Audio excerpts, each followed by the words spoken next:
Halo Jebret Tim. Ada sesuatu yang lagi rame nih. Lu harus kasih dia kesempatan lagi. Di atas kertas lo semuanya harusnya menang. Ada bahasan yang paling ditunggu-tunggu. Yes, masih di Dewan Pandit Indonesia, program yang sering banget dibilang Premier League TV atau mungkin MU TV juga. Tapi ya gimana kalau kita ngebahas yang lain? Karena yang kemakan tuh seringnya gitu ya, Bung Adian ya. Iya, banyakan itu. Tapi kita buktikan dengan kualitas kita membahas tim-tim yang ada di Serie A dan juga di Coppa Italia. Milan tampil meyakinkan, sudah 3 kemenangan yang sangat impresif di 3 kompetisi berbeda, Bratislava, kemudian Empoli, dan kemarin Sassuolo yang dihancurkan. Dan sepertinya satu nama yang tidak bisa hilang dari penampilan baik AC Milan adalah Tierney Reinders yang terus menunjukkan performa yang membuat dirinya banyak dibicarakan di Euros kemarin, juga sensasional. Pemain tengah yang dilirik juga oleh Pep Guardiola untuk bisa menyelamatkan form Man City, Sabto. Ya, kita lihat nih dari statistik di musim lalu 4 gol dari 50 games. Sementara sekarang baru 18 games tapi dia sudah mencetak 7 gol. Terakhir dia mencetak 2 lawan Empoli dan 1 kemarin ya melawan Sassuolo. Dan gol-golnya banyakkan screamer dari luar kotak penalti ya. Emang dia punya tendangan yang luar biasa. Akurasinya bagus, timingnya bagus, pengambilan keputusannya untuk melepas sebuah tembakan juga luar biasa. Dan kalau kita bicara dari musim lalu, posisi dia kan sebetulnya masih bingung nih ya, antara perannya bersama Benacer dia waktu itu seperti apa bermain, lalu Krunic juga dia main bersama dia juga posisinya agak bingung di mana posisinya. Sekarang mendapatkan teman baru Fofana juga posisinya di mana, tapi justru dia bisa manfaatkan situasi itu untuk menjadi pemain yang lebih melihat progression ke depan dari Milan. Dia selalu berada dalam posisi yang tepat untuk bisa menjadi pemain yang menyambut dari second line. Ketika ada bola mantul dari depan, ketika ada scrimmage yang dibuang oleh lawan, dia berada dalam posisi tepat untuk menyambar bola-bola itu. Ya mungkin mengingatkan kita pada Wijnaldum ya, pemain yang positioningnya luar biasa untuk bisa mencetak gol, padahal dia bukan punya atribut yang seharusnya mencetak gol, tapi karena positioning dia bagus, dia bisa melakukan itu. Dan ini pasti bagus buat Milan. Kalau kita ngeliat Fonseca di awal musim, mungkin saya impress dari sisi mereka pramusim sebetulnya. Itu permainannya luar biasa, mereka begitu eksplosif, berani menyerang, berani memanfaatkan semua kanal, semua pemain pun bisa menunjukkan kontribusi yang bagus. Pemain depan mereka Chukwuemeka apa Chukwueze ya, pokoknya si Cukuan itulah. itu impactnya luar biasa juga dari flanks. Di pramusim sempat ada Selemakers tapi cabut. Sempat ada bongkar pasang di awal yang menyulitkan, hilangnya pemain-pemain belakang juga harus menyatukan lini belakang sehingga kesulitan dan juga stabilitasnya tuh agak terganggu Milan. Tapi belakangan mereka sudah mulai memanfaatkan ritme, bahkan 12 gol dalam 3 pertandingan, suatu bukti bahwa ya mereka mulai back on track ya untuk di Liga yang tadinya sudah cukup jauh, tapi sekarang perlahan-lahan mereka bisa mendekat, dan di Coppa Italia pun mereka mencatatkan hasil yang oke. Iya, Harpa, ini kan komoditas yang lagi sangat-sangat unggul nih. Midfielder yang bisa bertahan dengan baik, tapi juga ketika progressive carries kalau kita lihat di Euros bahkan dia top 4. Hanya di bawah dari Toni Kroos, dari Rodri dan juga Piotr Zielinski. Dan ini pemain yang sekarang punya end product, dia bisa menciptakan gol yang sangat signifikan jumlahnya gitu kan. Dan ini banyak dibutuhkan oleh tim-tim besar di Eropa, dan Milan tentunya akan mendapatkan tantangan untuk bisa menahan dia untuk nggak pindah di bulan Januari bahkan dengan penampilan dia saat ini. Tadi kata kunci dari Bro Adia ini kan tantangan kan. Kalau di SWOT itu kan tantangan berbanding lurus dengan peluang. Jadi tantangannya nahan dia, peluangnya kalau dijual uangnya banyak kan gitu kan. Jadi itu selalu berbanding gitu tuh. Bisnismen banget sih. Ya kan semua harus ada. Iya. Ada hitung-hitungannya selalu. Ada. Kayak dulu Ronaldo gue masih inget tuh. Alex Ferguson bilang not for sale. Begitu 80 juta for sale. Nah, jadi kayak gitu-gitu nggak usah dipercaya lah omongan-omongan gitu. Maksudnya artinya dalam sepak bola semua tuh bisa terjadi. Nah justru gue mau menarik sedikit ke belakang. Siapa sih nih scout yang menemukan dan berani merekomendasikan untuk membeli dia? Kalau gue nggak salah tuh dia dibeli sekitar 30 juta. Kalau gue nggak salah ya. Pokoknya nggak mahal lah. Dari AZ ya? Dari AZ. Dan untuk sekarang pemain di bawah 50 juta itu kan murah ya. Apalagi dia nggak not even 40. Jadi itu satu. Yang kedua juga menurut gue bagaimana Paulo Fonseca yang jujur aja sebelum di Milan gue nggak terlalu banyak mengikuti dia. Tapi bisa memberikan kepercayaan kepada dia. Betul tadi yang Mas Aryo bilang, dia itu benernya 80% lah. Jadi seperti Wijnaldum. Tapi kalau Wijnaldum kalau kita ingat kan kalau bahasa gampangnya gue itu agak malu-malu kalau syuting. Yeah. Seingat gue ya. Kalau renders kan enggak. Yeah. Kayak namanya kan nge-render terus ngehajar terus. Dan itu benar. Yang menjadi kelebihan dia apa? Dia juga ikut mau bertahan. Yeah. Nah, dengan badan yang kita lihat cungkring begini, ini luar biasa sih. Jadi kalau kita lihat sepintas dalam 10 laga terakhir kan Milan cuma kalah sekali kan dari Napoli. Itu juga Yeah. dari tim yang memang sedang top perform. Dan Sekarang dia nggak main karena kartu merah. betul, lagi nggak main juga. Jadi ya jelas dia merupakan pemain kunci yang benar-benar tadi yang kata kunci ini peluang. Ini ada tantangan juga nahan dia, tapi juga peluang juga nih nanti di akhir musim. Sekuat apa Milan bisa menahan dia? Semua tergantung tawaran, tergantung performa Milan juga. Yeah. Betul, saat ini Milan memang ada di posisi berapa? 5 atau 6. Beda 10 dengan Napoli. Tapi beda 10 kan ya ada satu pertandingan sisa kalau gua nggak salah. 1 kali menang udah tinggal 7. Tapi berat lah ya, ada 4 atau 5 tim yang dilawan. Nah, mungkin dia akan fokus di Coppa Italia kalau kita lihat. Karena itu lebih masuk akal. Tapi again, apakah itu cukup untuk menahan seorang Thierry Reinders di akhir musim dengan hanya 1 trofi, katakanlah trofi Cilok plus dengan tawaran tiba-tiba datang cek $75 juta, lemes juga pasti. Yeah. Ya kan semua orang punya kebutuhan. Jadi kalau gue lihat sih cuma itu. Oh, Gary marah loh, Milan maunya juara champion. Ya mimpi nggak ada yang larang, mimpi boleh aja bebas nggak bayar. Gitu. Kalau gue lihat sih seperti itu. Jadi situasi tricky di AC Milan ada 2 sisi. Satu sisi yang cukup menarik ya, ada Blossom di sana, tapi juga di sisi lain ya seberapa kuat ini bisa kayak gini.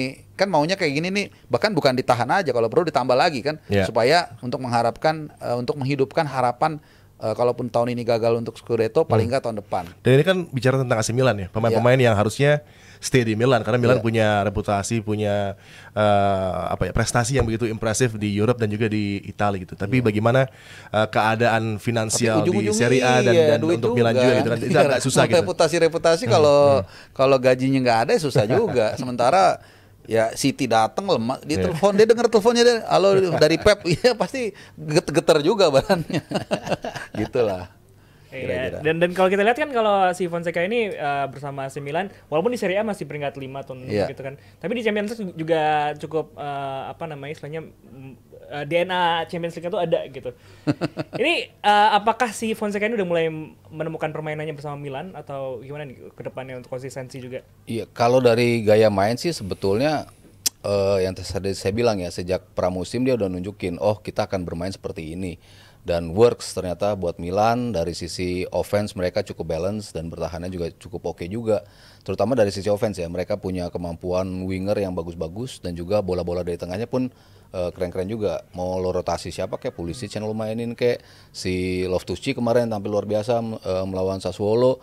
Pemain-pemain yang dirotasi pun bisa nunjukin dengan gaya yang dimauin oleh Fonseca gitu. Cuman kan yang menjadi masalah dari Milan adalah konsistensi dari para pemain ini. Kadang-kadang mereka tidak bisa menunjukkan itu. Kita bicara Rafael Leao, kadang main bagus banget, kadang main di bawah form yang jauh dari ekspektasi gitu. Jadi yang PR buat Fonseca adalah gimana lu bisa yang tadi Harpa bilang di ruang ganti, bukan hanya dari sisi statistik atau teknik bermain yang dipoles, tapi gimana lo bisa mengangkat performance setiap masing-masing individu untuk tampil di level yang sama di setiap pekannya. Ini yang menjadi masalah bagi AC Milan menurut gue, lebih pada konsistensi. Dari sisi game plan gue rasa ya mereka sudah punya identitas yang cukup berwarna lah ya untuk sisi Milan. Dari materi yang ada mereka bisa memainkan beberapa skema yang berbeda gitu. Jadi ya masalah konsistensi yang masih menjadi kendala bagi konsistensi juga akan diuji dengan game Atalanta. Betul. Atalanta akan berhadapan dengan Milan di pekan ini, dan juga bagaimana Gabbia dan Thiaw masih belum menjadi mungkin duet di area pertahanan yang ideal untuk bisa mengcover pertahanan Milan. Tapi mereka punya penjaga yang hebat seperti Mike Maignan. Iya, jadi konsistensi ini memang kalau kita lihat musim ini kan Milan dibagi 2 lah, awal-awal dan katakanlah 10 pertandingan terakhir. Memang kalau kita lihat 10 pertandingan terakhir, Milan sangat impresif ya. Mereka mencatat gol yang cukup banyak dan 4 kali clean sheet. Ya termasuk dari Juventus. Nah tapi again kalau kita lihat di awal-awal nggak sebagus itu. Jadi pertanyaan kembali lagi, apakah memang mereka mampu bisa perform seperti ini? Semalam misalnya mereka menurut gue bukan hanya kebobolan 1 loh, walaupun itu lawan Sassuolo, tapi juga bagaimana mereka bisa clinical, bagaimana mereka bisa efisien. Dari 8 shot on goal itu 6 menjadi gol. Itu 75%, tinggi luar biasa loh. Bukan 6 gol dari 12 kali shoot.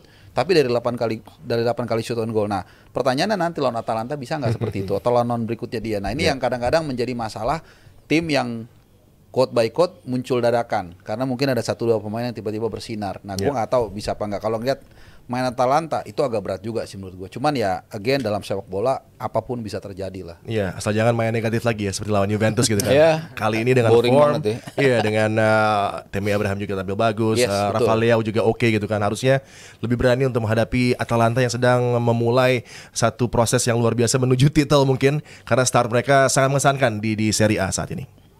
Ya, dan juga selain kita ngomongin soal Serie A, ada juga semalam di FB Pokal di mana Bayern Munich yang walaupun kalau kita lihat di Bundesliga ini masih belum terkalahkan, tapi permainannya di Champions League juga dan juga di FB Pokal semalam melawan Leverkusen sempat kalah 1-0 gitu kan.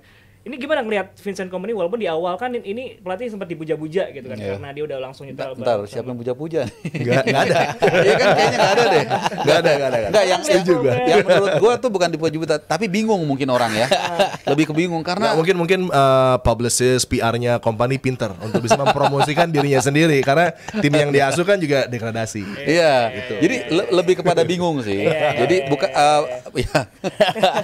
Jadi kok bener juga sih kayak kagumnya lebih kepada kok dari Burnley dia bisa lari Munchen. Itu sih. Jadi ya cuman again ya kadang-kadang ada area yang kita sebagai orang luar nih nggak ngerti juga ya apakah direktur tekniknya punya pertimbangan tertentu. Tapi ya kalau kita lihat pelan-pelan tapi pasti sih so far it works juga ya. Kita nggak tahu. Cuman sama yang seperti yang gue bilang walaupun ini udah klasik ya kita agak susah menilai seorang pelatih itu. Oke lu datang, oh nih bakal sukses atau bakal gagal karena dia bahasa Inggrisnya bagus, karena dia nggak pernah dilihat itu nggak juga. Kompany 5 bahasa katanya.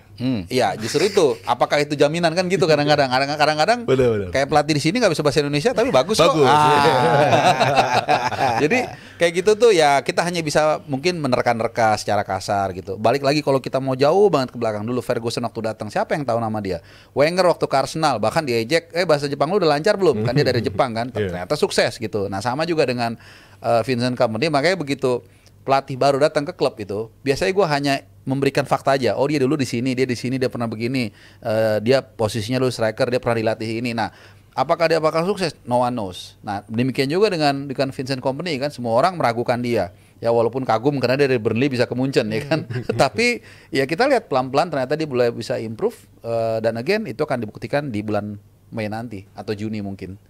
Iya, kalau Kompany kan masalahnya di Burnley adalah dia terlalu naif ya untuk bisa masuk di Premier League dengan modal lo bermain di Championship gitu. Dia bawa apa yang dia mainin di Championship di Premier League. Dia dan main ala Manchester City lagi. Sama persis dengan gaya gua nggak mau bertahan, gue punya identitas kayak gini selesai lo kalau lo nggak bisa bisa dibilang bertahan dan menyerangnya lo harus seimbang. Sekarang diikutin sama Russell Martin di Southampton. Iya, modelnya begitu juga. Habis juga. Babak belur juga kan. Kita ngelihat pada waktu itu bahkan Luton agak sedikit switch tuh ketika dia banyak kalah gaya bermainnya agak sedikit berbeda. Thomas Frank juga ada hal yang dia seimbangin lah dari sisi bertahan dan menyerang. Lo nggak bisa senaif itu emang, apalagi Burnley waktu itu materinya seperti itu. Lo paksakan main di Premier League seperti itu ya nggak bisa lah selesai. Sementara di Munchen mungkin akan lebih works karena para pemainnya lebih berkualitas. Pasti mereka tahu gimana cara untuk execute game plan menyerang yang dimau sama Vincent Kompany, dan dia di ruang ganti juga banyak yang mengakui dia bisa megang ruang ganti. Itu kan mungkin hal yang penting untuk Bayern Munchen ya, tim sebesar itu dengan ego sebanyak itu, bahkan terakhir Tuchel aja susah ketika masuk di situ. Tapi ya Kompany di awal-awal menunjukkan dia mampu, paling nggak di Bundesliga dulu gitu. DFB Pokal kan harusnya semifinal, final itu menjadi bare minimum bagi mereka ya. Tapi di pertandingan kemarin bisa dibilang ada apesnya juga ketika Manuel Neuer harus menerima kartu merah di menit ke-17. Dia harus keluar, kesalahan yang ya memang harus diambil. Dia ngambil risiko dan risikonya terkena kartu merah, dan dari situ Munchen memang sulit untuk bisa balik ke permainan gitu. Kita tahu gimana Leverkusen begitu solidnya bersama Xabi Alonso, mereka tahu gimana ngeladenin tim seperti Munchen. Mereka pernah kalahkan juga di Bundesliga musim lalu, sehingga sulit bagi Munchen untuk bisa balik ke permainan ketika di DFB Pokal. Cuman kalau kita bicara Bundesliga, gue rasa ini pasti akan menjadi milik Munchen lagi di musim ini. Mungkin yang menjadi masalah adalah di Champions League. Kita tahu berapa tim sudah mengalahkan mereka dengan begitu mudah. Barcelona juga 4-1 menang lawan mereka. Ini yang menjadi PR juga. Dengan bagaimana lo harus compensate antara lo mau bermain menyerangnya seperti apa, tapi ketika transisi lo harus seperti apa. Merasa ini yang masih belum bisa di figure out sama company dengan apa ya, dengan cermat. Ya pas company masuk kan ada mungkin langkah yang boleh dikatakan bisa jadi agak takut atau juga bisa jadi ini masterclass dia untuk bisa merangkul lagi 4 pemain yang bersih tegang dengan pelatih-pelatih sebelumnya gitu kan. Manuel Neuer, Goretzka, Thomas Müller, Joshua Kimmich. 4 yang punya peranan, bahkan ini lebih hebat daripada sporting directornya gitu Power kan. player ya. Ya, dan Kompany justru bukannya membuat mereka mungkin tidak lagi menjadi bagian dari skuad, tapi melebur mereka lagi menjadi pilihan utama. Apakah ini kedepannya keputusan yang bijak dari pelatih muda macam Kompany? Oh iya, itu pilihan yang bijak. If you can fight them, join them kan. Itu sederhana. Nah makanya ketika dipilih itu, tadi udah dijelaskan sebagian oleh Mas Haryo. Pertimbangan yang paling logis adalah, oh ini orang punya kapasitas, punya visi, punya filosofi yang bagus menyerang. Tapi toolsnya nggak ada. Kenapa nggak kita rekrut dia? Satu, kedua, harganya mungkin murah. Itu kelebihan-kelebihannya kan. Yang ketiga, kelemahannya ada. Apa? Dia bisa nggak nguasain ruang ganti, ya kan? Bagaimanapun juga ego pemain, ego manusia itu ada. Muller datang, ini orang belum pernah megang Piala Dunia, belum pernah megang Liga Champions, pasti ada. Dan itu selalu terjadi. Mourinho pun sekali tertendang di ruang ganti ya Madrid. Nah mungkin itu yang menjadi masukan dari sport of director-nya atau petingginya Munchen. Mungkin dibisikin kali, bro ini 4 orang ini lu baik-baikin lah, gimana atur baiknya. Udah, gue tahu lu punya kapasitas, cuman lu nggak bisa nih, berat. Bagaimanapun juga kita butuh dia. Jadi kalau gue bilang mungkin kalau kita bisa mereka-reka ya, mungkin situasi seperti itu. That's why dia akhirnya mungkin melakukan itu, merangkul mereka dan ya so far on the track, kecuali DB Pokal mereka kalah. Jadi ya karena kalau nggak kayak gitu nggak mungkin dianggap dia siapa gitu melatih baru. Burnley dia hanya orang semua tahu ketika dia membela Anderlecht dan Manchester sebagai pelatih ya, sebagai pemain di Manchester City, that's it. Sementara yang dia latih ini semua, bukan semua, sebagian besar udah punya dapat 3 Champions, dapat Bundesliga, name it lah berapa kali, dan bahkan Piala Dunia gitu. Jadi di awal-awal dia banyak diragukan, walaupun agak ada yang kaget-kaget, kagum juga tadi ya. Ternyata akhirnya kagumnya bener. Ternyata dia pelan-pelan bisa beradaptasi dengan Bayern Munchen, walaupun again ini kan masih mungkin sepertiga musim ya. Jadi tapi kalau kelihatan dari trennya sih kelihatannya mereka akan survive minimal Bundesliga lah di akhir musim. Ya masih ada tantangan buat Vassal Kompany, tapi juga ada kabar dari RB Leipzig yang merupakan kompetitor juga yang lagi terseok-seok di Champions League tanpa kemenangan. Di Bundesliga juga kemarin dihajar habis, dan sepertinya rekan lama kita Erik ten Hag akan menuju ke Leipzig. Ini sepertinya akan menjadi satu perkembangan yang akan terus berkembang fluid, dan kalau gue lihat justru ini menjadi hal yang cocok untuk Ten Hag karena dia sudah punya experience gitu kan di Bundesliga sebagai pelatih tim keduanya Bayern, ketimbang dia masuk ke Manchester United dan Premier League, dia masih awam gitu, masih asing. Gue rasa dari ketawanya Mas Heru udah menjawab sih. ini pesanan ya dari sana ya. Tapi Silakan, kalau Mas kita Aryo. lihat posisi Leipzig, kita jangan bicara di Liga Champion ya. Kayaknya dia 5 kali main 5 kali kalah ya. Leipzig. Sementara kalau di Bundesliga mereka masih peringkat 3 kalau nggak salah. Artinya ya masih ada lah something untuk menjadi mainan bagi Ten Hag. Peringkat 4 to be precise. Peringkat 4 ya. Iya. Marco Rose yang sekarang lagi under pressure ya. Ya, ini kan kesempatan justru kalau memang dia masuk ke situ, yang tadi Aryani bilang teritori lama dia. Walaupun tadinya sebagai asisten, tapi dia udah step up menjadi pelatih. Dengan begitu besar pressure yang dia miliki di Manchester United, tentunya nggak masalah ketika dia masuk ke Leipzig. Dan Leipzig kan jarang punya target besar ya. Maksudnya mereka berada di posisi zona champion pun sebetulnya aman. Europa League pun aman bagi mereka, nggak masalah. Jual pemain ya. Iya, jual beli pemain. Jadi ya sebetulnya target juara juga kayaknya terlalu besar juga buat Leipzig dan juga Ten Hag gitu. Jadi dia ada di teritori yang lebih aman sih dan nyaman buat dia untuk bisa mengembalikan ya nama dia di peta sepak bola. Itu tergantung dengan dia. Tadi kalau dia mau zona aman ya benar ngambil Leipzig. Target juara nggak ada, di Liga Champions udah paling dasar. Ya jadi maksudnya apalagi kan dia sekali seri pun hebat nih. Poin pertama di Champions League kan gitu kan. Tapi kalau dia mungkin mau agak sedikit gue bodo amat, gue agak turunin ego gue mau Balik ke MU lagi gitu. Masih penasaran dia. Wah itu sih kayaknya yang ngamuk satu dunia tuh. Kan konon 1 miliar kan fans MU kan. Jadi 1 miliar yang ngamuk tuh kayaknya. Tapi ya kalau dia mau tantangan mungkin dia bisa kembali ke Eredivisie kalau ada yang mau ya. Latih tim-tim mungkin nggak tahu ya. Mungkin Twente kali atau apalah yang tengah-tengah itu. Tapi again itu kan demand supply. Ada nggak? Ya kadang-kadang mungkin pelatih mikir ya udahlah daripada nggak ada Leipzig gua ambil dan nggak terlalu parah-parah juga. Bahkan kalau kita lihat beberapa pelatih kan ada yang akhirnya merantau dulu gitu, menyingkir ke Liga Turki atau apa segala macam sebelum mungkin akhirnya kembali lagi. Even Ancelotti pun dulu siapa yang nyangka dulu seperti Everton kan, nah gitu. Jadi ya who knows gitu, bisa aja sangat mungkin. Jadi kita lihat aja ya nanti gimana, apakah ETH bakal bisa nih ya mepet-mepet ke Leipzig. Coba tulis di kolom komentar ya Jebret Tim ya. Dan buat Jebret Tim juga yang pengen datang ke Komunitas Pandit Indonesia, jangan lupa besok datang di hari Kamis di Pasti Bisa Coffee Pancoran, karena kita akan ngomongin soal persiapan timnas Indonesia menghadapi Piala AFF atau Asian Championship ini. Yes, jam 7 malam besok ya. Jangan lupa di Pasti Bisa Coffee Pancoran. Kita akan kembali sesaat lagi. Halo Jebret Tim. Ada sesuatu yang lagi rame nih. Lu harus kasih dia kesempatan lagi.